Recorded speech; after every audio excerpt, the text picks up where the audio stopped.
I'm Lauren Jackman from Medallia. I'm here to facilitate a quick Q&A. Anybody have questions? I think I saw a hand over here. I just had a question about what's your experience, what does life experience bring to a job in your experience or to a position in your experience? I love this question. Thank you so much. We have a really bad tendency in the United States to only put value on work that has a paycheck attached to it. And very much undervalue work that doesn't. And so I'll give a really great, somewhat personal example, which is there is a lot of data about the unemployment and underemployment of women whose children have special needs specifically. That is a thing that pushes a lot of women out of the workforce. The idea of choice around women leaving the workforce is the bad word. There's often not choice associated with that, but it pushes a lot of women out. So if you think about a woman whose child has special needs, whether they be physical disabilities, cognitive disabilities, education, health, whatever it is, right? Some kind of a special need. What does she need to do, right? So she needs to digest a lot of really complicated information that she has never encountered before in her life. She needs to digest that information and then make really important decisions, often in the face of ambiguity, right? Doctors and educators saying, well, I don't know, try this, try that, well, let's see, right? So she's gonna make those decisions, sometimes decisions that feel life-altering, right? And life-altering for her child. Who does that, right? Who makes complicated, ambiguous decisions with, information that they might not be fully comfortable with, right? CEOs, right? This is like an executive function. We pay them a lot of money because they can do that, right? All the time they're doing this.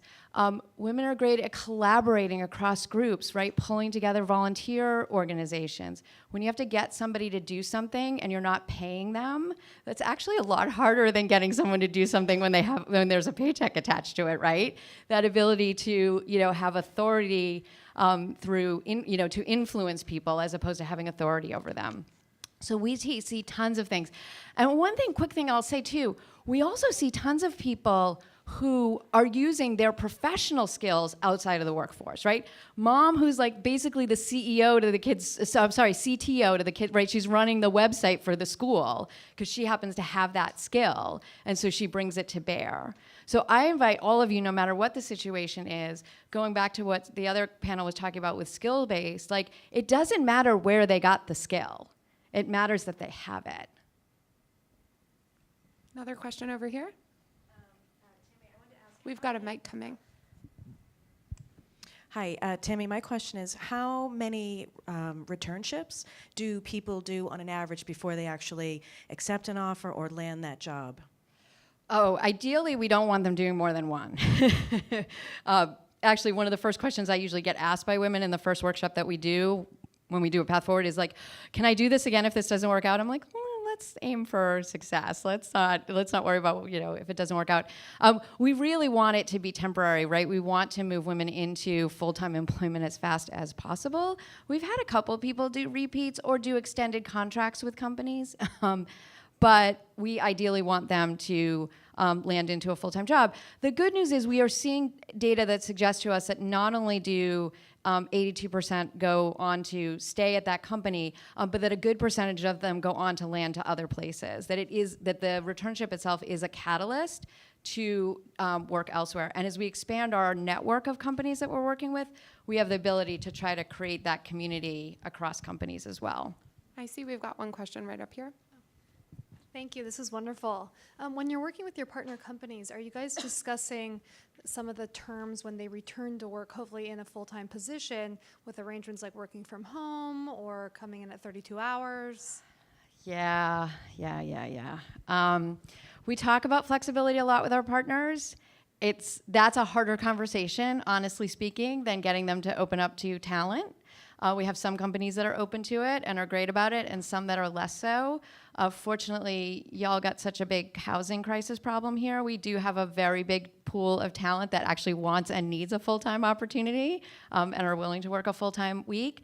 The work from home and remote stuff is a little bit easier for some companies to talk about, and they're a little bit more open to that.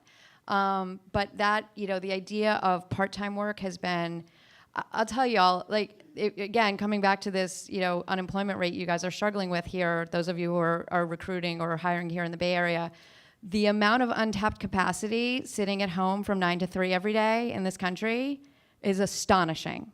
Like, astonishing that we have not collectively figured out a way to untap that capacity. It's just silly to me. But that's something that's just been a harder sell for a lot of companies. I think we have time for another question. Thanks. Hopefully just a quick one. I work with young people on internships, and one of the things that I have to work very hard for with talking to employers is like, these are capable people. Give them opportunity, give them challenging roles. How is that an issue potentially with women entering returnships, and what do you do to make sure that they're landing in a position that they can really optimize the value that they offer? Yeah, what helps about this program is we talk to them about, so the criteria for someone to apply for a job in a Path Forward program is that they have to have 5 years of prior professional experience. And in fact, what we see is the average is much more 10, 11 years. So they have that experience. So I think that makes it a little bit easier for the manager to imagine. If anything, I think some of our managers run ahead of that a little bit. Their expectations of what that skill level is sometimes a little higher, more so than the reverse. But we've seen everything. What I tell the women, no matter what the position is, like, just make the most of it and network and do all the things that you need to do. But because it's a mid-career program, the managers actually are expecting that they can get the work done. Just there's some stereotypes about the quote-unquote soccer moms and things like that, Oh. which, that sometimes make things more challenging than that. And I think those are the companies that say no to us, which we hear a lot, as you can imagine. So. Other questions? Got a couple more minutes. Hello, my name is Gerardo. I'm with Medallia. The question that I have is, what considerations does Path Forward take to create a matching process with the companies? Yeah, so, what we do is there's a bunch of things. We do a lot of outreach into communities to get women onto our email list, get to come to our events, follow us on social, do all the things so that we have a mechanism to recruit. The recruiting process is actually run by our companies directly. So the people who want to apply for a returnship apply with Medallia or Walmart or Apple or whoever we're working with. And the companies run the screening and hiring process. And we think that, so that's different than because there's plenty of programs out there that they place someone right directly at the company. And for early career, I think that can work. I think the reason we do it the way we do is because we believe that is why the conversion rate is so high on the other end. And because we're really we do want to create opportunities for people to get experience and learn, but we also really want to get them as much as possible into regular jobs. So having an actual job open that someone is recruiting for and that they're applying that lens to it is actually helpful in that conversion process. So that's how we do that. Thank you. Other questions? Well, Tami, I have one. Oh, good. So Medallia works with Path Forward. What should people in the audience do if they want their company to work with Path Forward? Oh, call me. No. Definitely reach out to us. Like I said, there's about 100 companies-ish in the U.S. There's a few big ones that started this concept back in early '08. Goldman Sachs, Morgan Stanley, some finance companies that do it. We try to make it really easy for our partners to work with us and have a turnkey program. So we're happy to talk to you about how that works, but we're also happy to talk to you about, generally speaking, how a program like this can have benefit. Our ultimate goal is to get as many people into opportunities as possible. So that's how you can get involved with us, for sure. Awesome. Oh, we've got maybe one more question. Have you looked into job sharing? So that's another one where it's been difficult to get companies to kind of think differently about sort of flexibility policies, generally speaking. Although I think that the thing I'll say about flexibility in general is most companies that we talk to have flexibility. It's whether or not it actually gets implemented on the ground level.